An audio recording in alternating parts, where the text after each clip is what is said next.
जय श्री सीताराम। भक्तमाल एक परिचय भाग 9।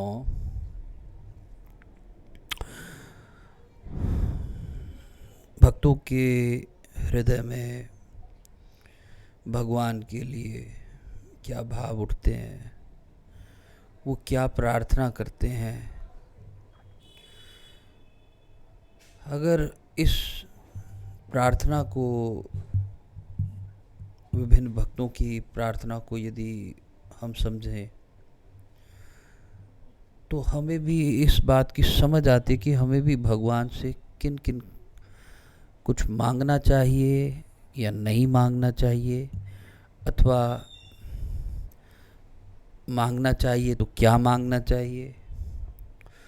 तो इसी विषय पर आज का ये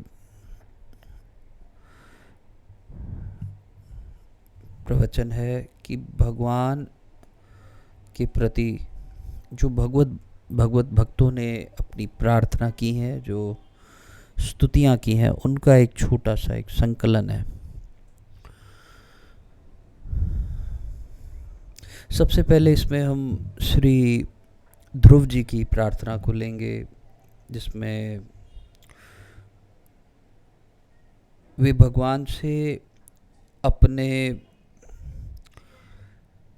विशुद्ध हृदय वाले महात्मा भक्तों का संग चाहते हैं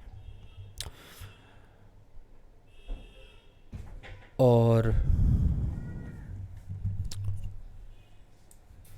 वे कहते हैं कि हे अनंत परमात्मन, मुझे आप उन विशुद्ध हृदय महात्मा भक्तों का संग दीजिए जिनका आप में अविच्छिन्न भक्ति भाव है।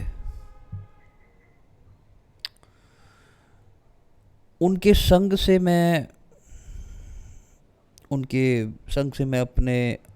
आपके जो गुण हैं, आपकी लीलाएं हैं और आपकी जो कथा सुधा है, उसका मैं पान करके उन्मत्त हो जाऊंगा और फिर सहज ही विविध भांति के जो दुख हैं और जो दुख इस भयंकर संसार में आप दिख रहे हैं, उन दुखों से मैं तर करके उस पार पहुंच जाऊंगा। भक्तों, इस प्रार्थना में भक्तों के संग, सर्वप्रथम भक्तों का संग मांगा गया और फिर भगवान की कथा, उनकी लीला, उनके गुणों का महत्व बताते हुए ये कहा गया कि इन्हीं का आप आश्रय लेकर के इस दुख रूपी भयंकर संसार से, तो हमें ऐसा ये प्रतीत होता है कि ये संसार बड़ा सुख रूपी है, बहुत प्रकार के सुख देता है, पर असल में ये भीतर से एक, जो ध्रुव जी के वचनों में आता है, वो ये आता है कि दुख रूपी भयंकर संसार से पार उतरने का एक साधन है।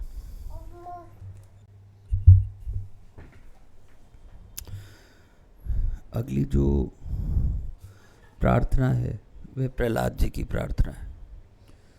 श्रीमद् भागवत के 7वें स्कंद में इस प्रार्थना को एक विशेष स्थान दिया गया, क्योंकि नरसिंह भगवान जब प्रकट होते हैं तो प्रहलाद जी से वर मांगने को कहते हैं कि आप कुछ वर मांगिए,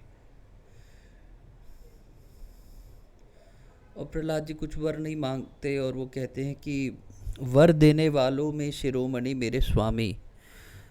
अब ये प्रहलाद जी नरसिंह भगवान को कह रहे हैं, वर देने वालों में शिरोमणि मेरे स्वामी, यदि आप मुझे मुंह मांगा वर देना ही चाहते हैं तो मैं आपसे यह वर मांगता हूँ कि मेरे हृदय में कभी किसी भी कामना का, चाह का बीज अंकुरित ही ना हो।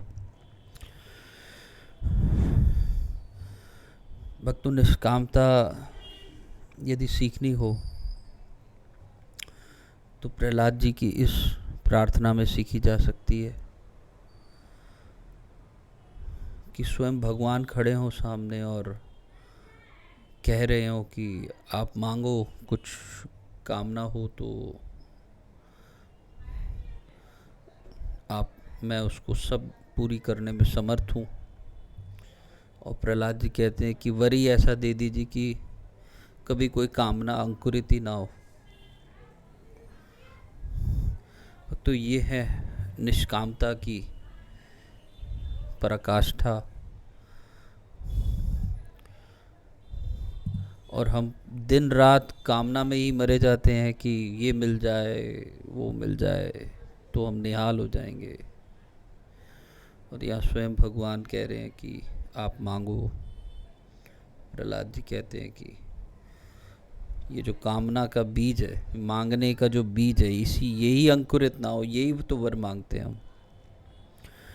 फिर भी श्री नरसिंह भगवान के आग्रह करने पर प्रहलाद जी एक मनवंतर तक उन्होंने राज्य किया। फिर वो भगवान के पार्षद रूप होकर के भगवान नरसिंह के धाम गए। भक्तों, अगर भक्त की करुणा का अनुमान लगाया जाए कि वो किस प्रकार समस्त जीवों के प्रति करुणा का भाव रखता है, जैसा कि भगवत गीता में भी भक्ति योग में 12वें अध्याय के 13वें श्लोक में आता है कि अद्वेष्टा सर्वभूतानां मैत्र करुणैव च निर्ममो निरहंकारो समदुःख सुख क्षमी। कि जो करुणा शब्द है ये विशेषकर भक्तों के भक्ति योग में ही आता है और भक्तों का एक लक्षण है। ये करुणा का जो लक्षण है विशेषकर ज्ञानियों में या कर्मियों में, कर्मयोगियों में नहीं पाया जाता है। ये इसका उपयोग भक्ति में ही देखा गया और भक्तों में ही देखा गया और भक्ति योग में ही देखा गया। जीव मात्र के लिए कैसी करुणा होना चाहिए, कैसी समता होनी चाहिए, इसका यदि कुछ थोड़ा उल्लेख हम देखते हैं तो एक ऋषि आपस्तंभ जी की प्रार्थना में हमें मिलता है कि वे कहते हैं कि मेरे लिए वह कौन सा उपाय है जिससे मैं दुखित चित्त वाले संपूर्ण जीवों के भीतर प्रवेश करके अकेला ही सबके दुखों को भोगता रहूं। भक्तों, ऐसी करुणा कि कोई जीव दुखी ना रहे। आजकल संसार में प्राय चलता है कि कोई जीव सुखी ना रहे, और भक्तों के हृदय में चलता है कोई जीव दुखी ना रहे। वे कहते हैं कि मेरे पास जो कुछ भी पुण्य है वह सब दीन दुखियों के पास चला जाए, और उन्होंने जो कुछ भी पाप किया हो वह सब मेरे पास आ जाए। भले ही मैं नरक को देखूं या मैं स्वर्ग में निवास करूं, किंतु मेरे द्वारा मन, वाणी, शरीर और क्रिया से जो कुछ भी पुण्य कर्म बना हो उससे सभी दुखार्थ प्राणी शुभ गति को प्राप्त हो। तो ये जो स्तुति है, प्रार्थना महर्षि आपस्तंभ जी की है और इसको स्कंद पुराण के रेवाखंड से लिया गया है। ऐसे ही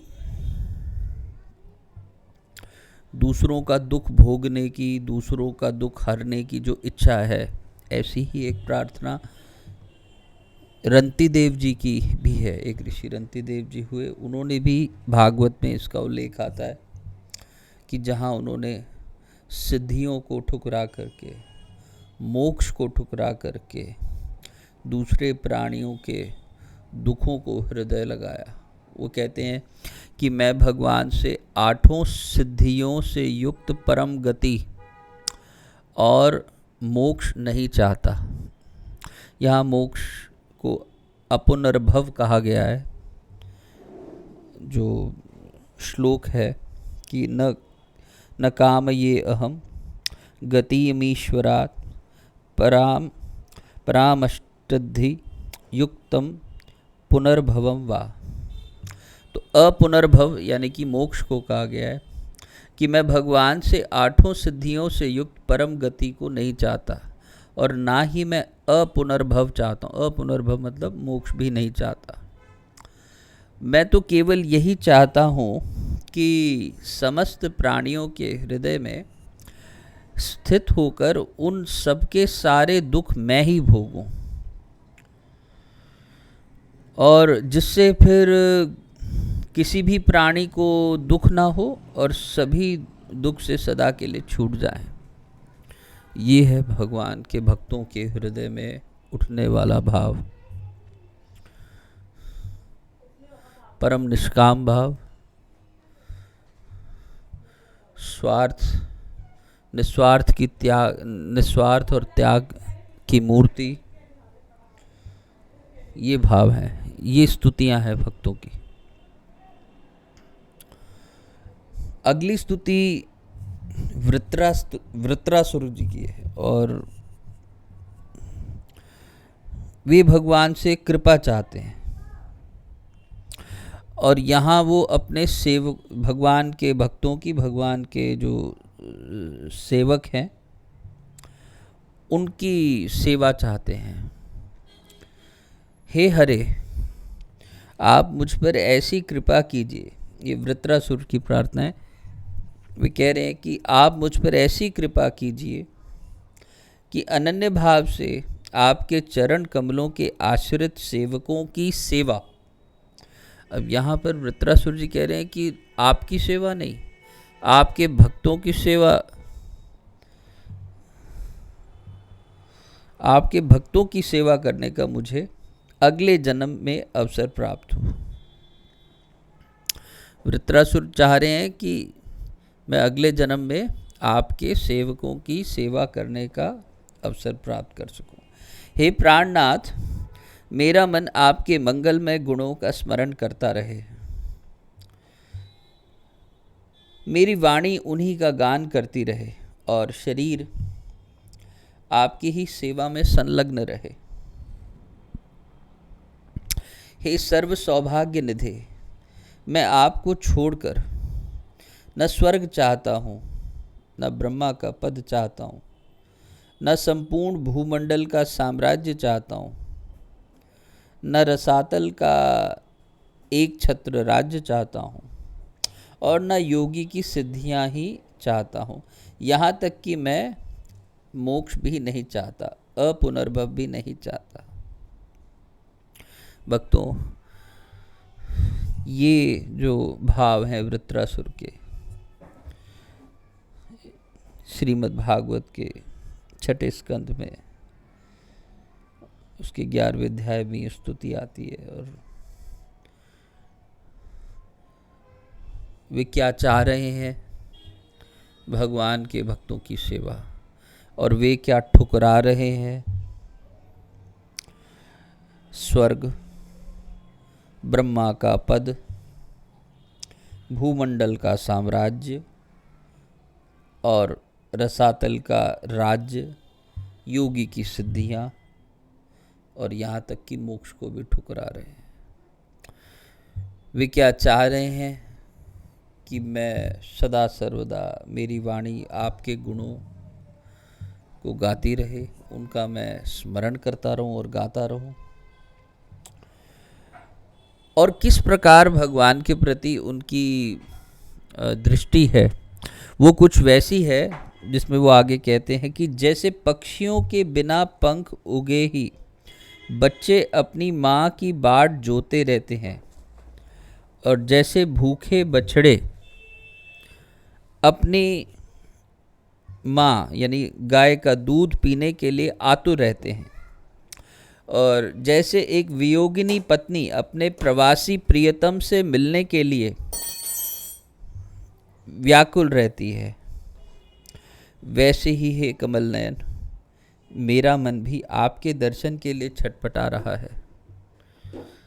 ऐसी छटपटाहट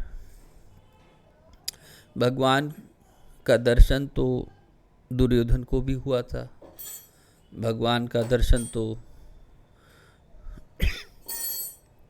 अन्य कौरवों को भी हुआ, कंस को भी हुआ, किंतु भगवान के दर्शन के लिए जो छटपटाहट प्रेम भाव से देखी जाती है, जो भाव एकांतिक भाव है कि मैं आपका इंतज़ार कर रहा हूँ और आपको वात्सल्यता से देख रहा हूँ, जैसे एक बच्चा अपनी माँ का इंतज़ार करता है, जैसे एक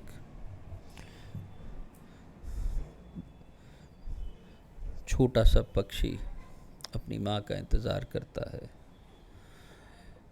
और इस वियोग को वो अनुभव कर रहे हैं, उस छटपटाहट को, इस भगवत प्रेम को यदि हमें सीखना हो, इस भाव को हमें देखना हो, तो वृत्रासुर जी की प्रार्थना से हमको ये भाव बहुत सुंदरता से हमें ग्रहण करना चाहिए। अगली जो प्रार्थना है वो श्री भीष्म जी की प्रार्थना है। भीष्म जी कहते हैं कि जिनका दिव्य देह त्रिभुवन सुंदर एवं श्याम तमाल के समान श्याम वर्ण है, जिस पर सूर्य की रश्मियों के समान श्रेष्ठ पीतांबर लहराता रहता है, और कमल के सदृश श्रीमुख पर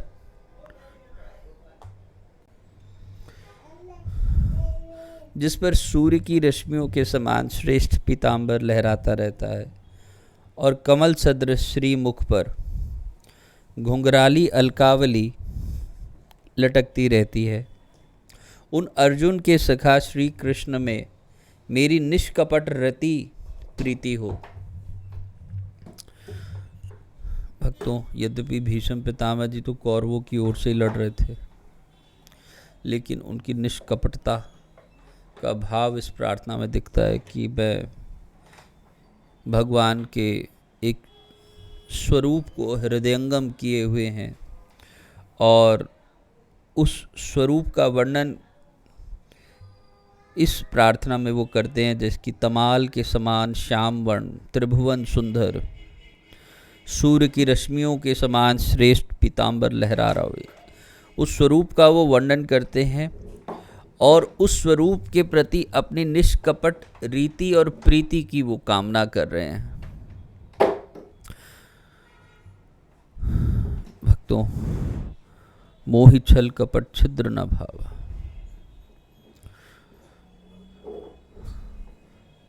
इस भाव को यदि भीष्म पितामह जी की इस प्रार्थना में हम सीख सकते हैं तो ज़रूर ग्रहण करें, और जैसे उनकी रति है, जैसे वो रति की कामना करते हैं भगवान के दर्शनों के लिए, भगवान के स्वरूप की दर्शन के लिए रति की और प्रीति की कामना करते हैं, ऐसी ही हमारी भी प्रीति हो। भक्तों, अगली प्रार्थना कुंती जी की है। कुंती जी कहती हैं कि जगत गुरु श्री कृष्ण, हम लोगों के जीवन में सर्वदा पद पद पर विपत्तियां आती रहें। कुंती जी कह रही कि हमें विपत्तियां आप देते रहो, ऐसी आती रहें। क्यों आप विपत्तियां मांग रहे हो? भक्तों, ये बहुत विलक्षण मांग है किसी भक्त की। भक्त तो सुख मांगता है, सब लोग सुख मांगते हैं, लेकिन कुंती जी सुख नहीं मांग रही। वो कह रहे मुझे विपत्ति आती रहे, मुझे दुख आता रहे, क्योंकि विपत्तियों में ही निश्चित रूप से आपका दर्शन हुआ करता है, और आपके दर्शन होने पर फिर पुनर्जन्म का चक्र मिट जाता है। भक्तों, अगली पंक्ति में वो कहती हैं कि ऊंचे कुल में जन्म, ऐश्वर्य, विद्या और संपत्ति के कारण जिसका मद बढ़ रहा है वह मनुष्य तो आपका नाम भी नहीं ले सकता, क्योंकि आप तो उन लोगों को दर्शन देते हैं जो अकिंचन है। आप अकिंचनों के परम धन है, जिनके पास कुछ भी अपना नहीं है, उन निर्धनों के आप परम धन है। और आप माया के प्रपंच से तो सर्वथा निवृत्त हैं। आप नित्य आत्माराम और परम शांत स्वरूप हैं। आप ही कैवल्य मोक्ष के अधिपति हैं और मैं आपको बार बार नमस्कार करती हूँ। भक्तों, कुछ लोग सोचते हैं कि हमारा तो जन्म अमुक अमुक गोत्र में या अमुक जाति में अमुक कुल में हो गया है, या हमारे पास इतना रुपया पैसा ऐश्वर्य आदि है कि हम कुछ भी खरीद सकते हैं। अथवा कुछ सोचते हैं कि हमारे पास हम इतने विद्यावान बन गए हैं कि हम किसी को भी मूर्ख बना सकते हैं। और कुछ अपनी संपत्ति के कारण अपना मद बढ़ाते रहते हैं। इनको धिक्कारते हुए कुंती जी इन पर कटाक्ष करते हुए कहती हैं कि इन लोगों वह मनुष्य इन मनुष्यों को तो आपका नाम भी ये मनुष्य आपका नाम भी नहीं ले सकते।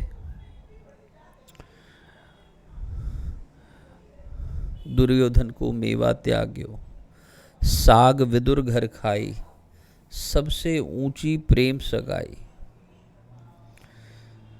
अगली प्रार्थना श्री बिल्व मंगल जी की प्रार्थना है, और वे प्रार्थना में केवल भगवान के स्वरूप को ही देखना चाहते हैं, और इसीलिए वो बार बार कह रहे हैं कि हे देव, हे दैत, हे त्रिभुवन के अद्वितीय बंधु, हे कृष्ण, हे लीलामय, हे करुणा के एकमात्र सिंधु, हे नाथ, हे प्रियतम, हे नयनाभिराम। हाय हाय, मैं तुम्हारे चिन्मय स्वरूप को कब देख पाऊंगा। भक्तों, इस प्रार्थना में मैंने एक शब्द पहली बार सुना, और वो ये है, हे करुणा के एकमात्र सिंधु। भक्तों, हमें लगता है कि हम पे संसार का कोई व्यक्ति किसी दिन करुणा करेगा, कभी तो किसी की करुणा होगी, लेकिन यहाँ भगवान को करुणा का सिंधु भी आपने सुनते हुए कई बार सुना होगा कि भगवान करुणा के सिंधु हैं, लेकिन करुणा के एकमात्र सिंधु। करुणैक सिंधो, बिल्व मंगल जी की प्रार्थना का ये शब्द कानों को सुन के बहुत मधुर और अनन्यता प्रदान करता है, भगवत भक्ति प्रदत्त करता है। और बिल्व मंगल जी कह रहे हैं कि मैं आपके स्वरूप को कब देख पाऊंगा। बिल्व मंगल जी की दृष्टि में भगवान करुणा सिंधु नहीं है, वो करुणा के एकमात्र सिंधु हैं। ये भाव बहुत बहुत ही गहरा है। हम भी इस भाव पर चलें, हम पर भी कृपा हो और हमें भी भगवत दर्शन हो, ऐसी इच्छा करके हम अगली प्रार्थना पे चलते हैं। अगली प्रार्थना श्री शंकराचार्य जी की है।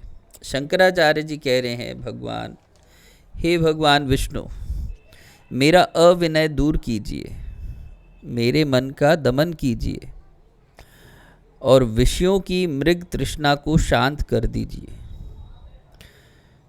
भक्तों, क्या शंकराचार्य जी में अविनय होगा? क्या शंकराचार्य जी को भी अपने मन का दमन करने की आवश्यकता पड़ेगी? क्या शंकराचार्य जी के भी मन में विषयों की मृग तृष्णा है, जिसको शांत करने के लिए वो ये प्रार्थना कर रहे हैं? ऐसा कुछ भी नहीं है, लेकिन ये शंकराचार्य जी की दैन्यता है, उनकी भक्ति है, उनका दासत्व है। और इसी भावना से वो आगे कहते हैं कि जगत में प्राणी मात्र के प्रति दया भावना का विस्तार कीजिए।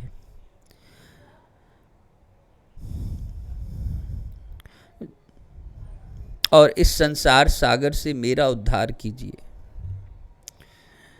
मैं भगवान श्रीपति के उन चरणार विंदों की वंदना करता हूँ जिनका मकरंद गंगा और सौरभ सच्चिदानंद है, तथा जो संसार जन्म मरण के भय का तथा खेद का छेदन करने वाले हैं।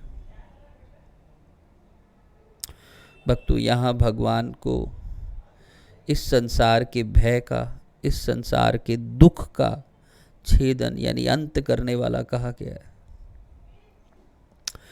और भगवान हमारे भी भीतर में बैठे हुए भय और दुख को हर लें। हम भी इसी स्तुति में शंकराचार्य जी के साथ अपना भाव सम्मिलित करते हैं। आगे शंकराचार्य जी कहते हैं कि हे नाथ, वस्तुतः मुझ में और आप में भेद नहीं है, तथापि मैं ही आपका हूँ, आप मेरे नहीं हैं। क्योंकि तरंग ही समुद्र की होती है, समुद्र तरंग का नहीं होता। हे गोवर्धन गिरि को उठाने वाले, हे इंद्र के अनुज वामन, हे दानव कुल के शत्रु, हे सूर्य चंद्र रूपी नेत्र वाले, आपके सदृश प्रभु के दर्शन हो जाने पर क्या भव जन्म मरण का लोप नहीं हो जाता। हे परमेश्वर, मत्स्य आदि अवतारों में अवतरित होकर वसुधा की सर्वदा रक्षा करने वाले, आपके द्वारा संसार के तापों से भयभीत क्या मैं रक्षा के योग्य नहीं हूँ। भक्तों, शंकराचार्य जी भगवान के अवतारों का उल्लेख करके कहते हैं कि क्या मैं रक्षा के योग्य नहीं हूँ। विभिन्न भक्तों के उद्धार के लिए भगवान अवतरण लेते हैं। विप्रधेनु सुर संत हितलीन मनुज अवतार। तो क्या भगवान हमारे लिए कोई अवतार धारण कर सकते हैं? और यद्यपि नहीं भी कर सकते, क्या हमारी रक्षा करेंगे? क्या हम रक्षा के योग्य नहीं हैं? ये बहुत सुंदर भाव है। क्या हम रक्षा के योग्य नहीं हैं? क्या हम रक्षा के योग्य नहीं हैं?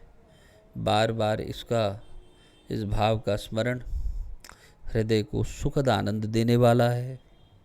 आगे शंकराचार्य जी कहते हैं कि हे गुणों के मंदिर दामोदर, हे सुंदर मुखारविंद वाले गोविंद, हे संसार सागर का मंथन करने के लिए मंदर पर्वत, मेरे महान भय को आप मिटा दीजिए। हे करुणामय नारायण, मैं सब प्रकार से आपके चरणों की शरण ग्रहण करूं। यह 6 पदों के रूप में की गई प्रार्थना रूप भ्रमरी सदा मेरे मुख कमल में निवास करे। भक्तों, अगली जो प्रार्थना है श्री यामुनाचार्य जी की प्रार्थना है, जिसमें वे कहते हैं कि मैं ना तो धर्मनिष्ठ हूँ और ना ही आत्मज्ञानी, और ना आपके चरणारविंदों का ही कोई भक्त हूँ। मैं तो अकिंचन हूँ, अनन्य गति हूँ और शरणागत रक्षक आपके चरण कमलों की शरण में आया हूँ। संसार में ऐसा कोई निंदित कर्म नहीं है जिसको हजारों बार मैंने ना किया हो। ऐसा मैं अब फल भोग के समय विवश अन्य साधनहीन होकर हे मुकुंद आपके आगे बारंबार रोता क्रंदन करता हूँ। अनंत महासागर के भीतर डूबते हुए मुझको आज अति विलंब से आप तट रूप होकर मिले हैं, और हे भगवान, आपको भी आज यह दया का अनुपम पात्र मिला है। ये यामुनाचार्य जी का उनकी प्रार्थना है। इसको श्री आलवंदार स्तोत्र से लिया गया है। यहाँ यामुनाचार्य जी अपनी स्थिति को निवेदित करते हैं। ऐसा समझना नहीं कि वे जैसा कह रहे हैं कि वस्तुतः उनकी स्थिति बहुत ही गिरी हुई हो, ऐसा कुछ नहीं है।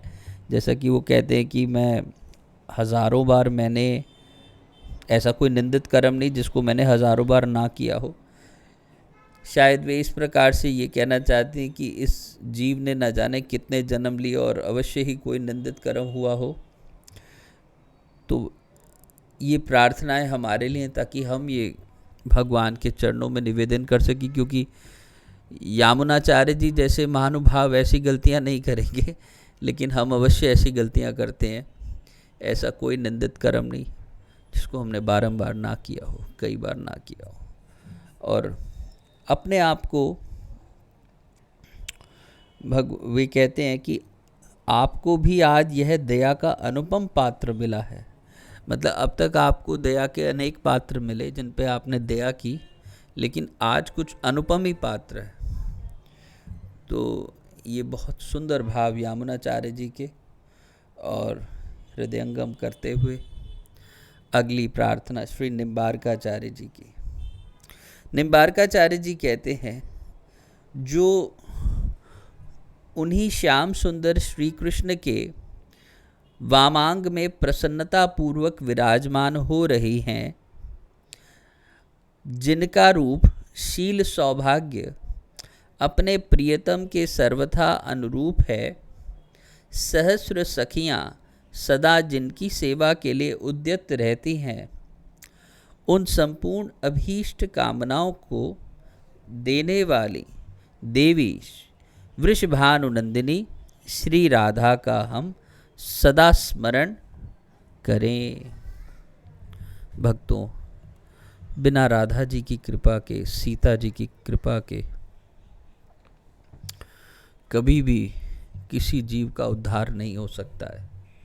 श्री कृष्ण श्री राम कृपा भी तभी करते हैं जब देवी राधा सीता जी हम पर कृपा करें।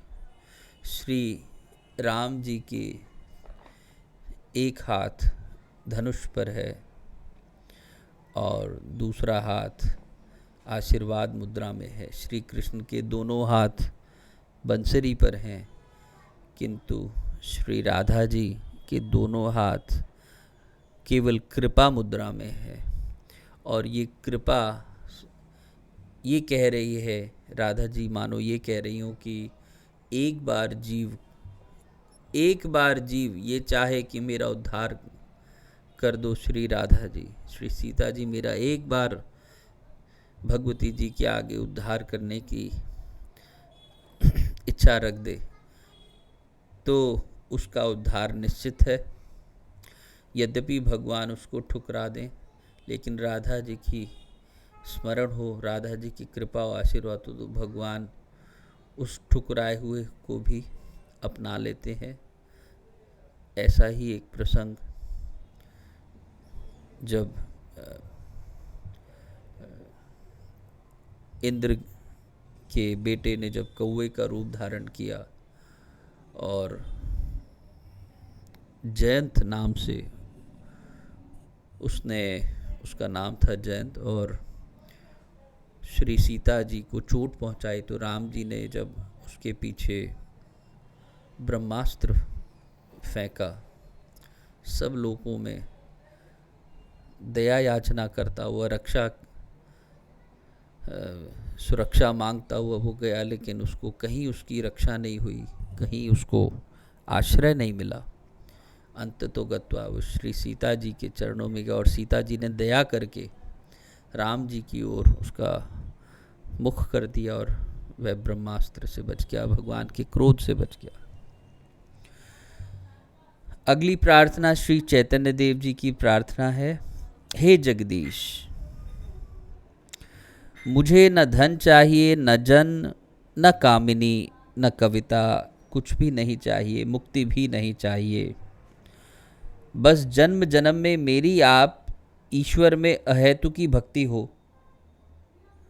हे गोविंद, वह दिन कब होगा जब आपका नाम लेने पर मेरी आँखों से अविरल अश्रुधारा प्रवाहित होगी, मेरी वाणी प्रेमावेग से गदगद हो जाएगी और मेरा शरीर पुलकित हो जाएगा। भक्तों, चैतन्य देव जी की ये प्रार्थना उनके ग्रंथ शिक्षाष्टक से ली गई है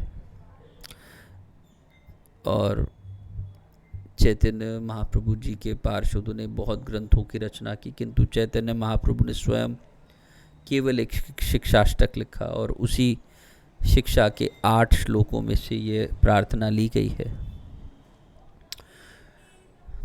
धन की और कुटुंब की, कामिनी स्त्री की सबको इच्छा होती है, लेकिन यहाँ चैतन्य जी कहते हैं कि न धन, न जन, न कामिनी, न कविता, न मुक्ति, कुछ भी नहीं चाहिए, बस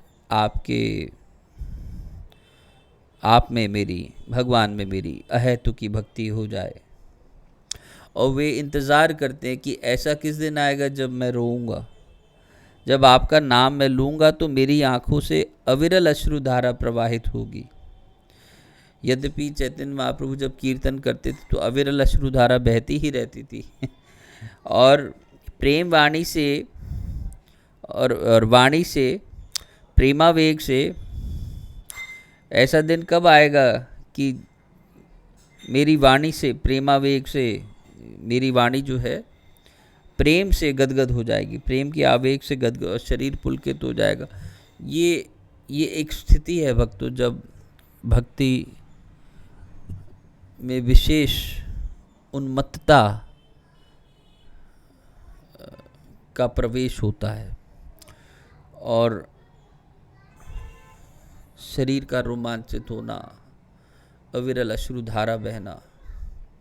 एक संत हुए श्री राम हर्षण दास जी महाराज, ऐसा मैंने सुना है कि थोड़ी देर ही वो राम राम राम राम जपते थे और उनकी आंखों से आंसू बहने शुरू हो जाते थे।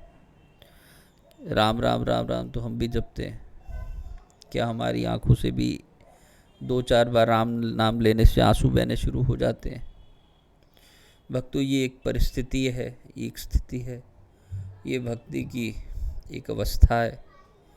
और चैतन्य महाप्रभु जी जो कि स्वयं भगवान ही हैं, राधा कृष्ण के मिलित अवतार ही हैं, वे स्वयं भगवान से एक भक्त रूप में ये प्रार्थना करते हैं कि उनकी ऐसी स्थिति कब आएगी कि जब उनका नाम जिह्वा पर लेने से ही आंखों से अश्रुधारा बहनी हो जाए।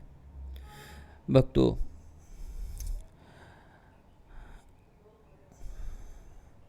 अंत में श्री सूरदास जी की प्रार्थना और फिर तुलसीदास जी की प्रार्थना करके मैं आज विश्राम लूँगा।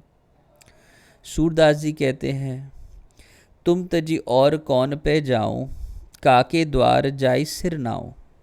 कि आपको तज के मैं किस द्वार पर जाऊं और किसके द्वार पर जाके मैं अपना सिर नवाऊं। परहत कहाँ बिकाऊं, ऐसो को दाता है समर्थ, जाके दिए अघाऊं। अंत काल तुमरो सुमिरन गति, अनत कहूँ नहीं पाऊं। रंक अयाची कियो सुदामा, दियो अभय पद ठाऊं। कामधेनु चिंतामणि दीनो, कलप वृक्ष तर छाऊं। भव समुद्र अति देखी भयानक, मन में अधिक डराऊं। कीजय कृपा सुमिरी अपनो, पन सूरदास बलि जाऊं। भक्तों, कभी समय मिले तो गोवर्धन के पास चंद्र सरोवर नाम का स्थान है, जहाँ पर भगवान श्री कृष्ण ने महाराज किया था। वहीं सूरदास जी की भजन स्थली भी है और उनकी समाधि भी है। आपको समय मिले कभी जीवन में वहाँ जाने का, अवश्य वहाँ जाइए। बड़ा सुरम्य और बड़ा शांति वाला स्थान है। और अंत में श्री गोस्वामी तुलसीदास जी की प्रार्थना, अर्थ न धर्म न काम रुचि, गति न चहूँ निर्बान। जन्म जन्म रति राम पद, यह बरदानु न आन। मौसम दीन न दीन हित, तुम समान रघुबीर। अस बिचारी रघुवंश मनी, हरहु विषम भव भीर। कामी ही नारि पियारि जिमि, लोभी प्रिय जिमि दाम, तिमि रघुनाथ निरंतर प्रिय लागहु मोहि राम। भगवान श्री सीताराम जी के चरणों में सुंदर भक्तों की सुंदर प्रार्थनाओं के साथ हम भी सम्मिलित हो जाएं, हमारे अंदर भी ऐसी ही प्रार्थनाएं उद्गम हों, यही इच्छा से आज मैं अपनी वाणी को विश्राम देता हूँ। जय जय श्री सीताराम, जय जय श्री सीताराम।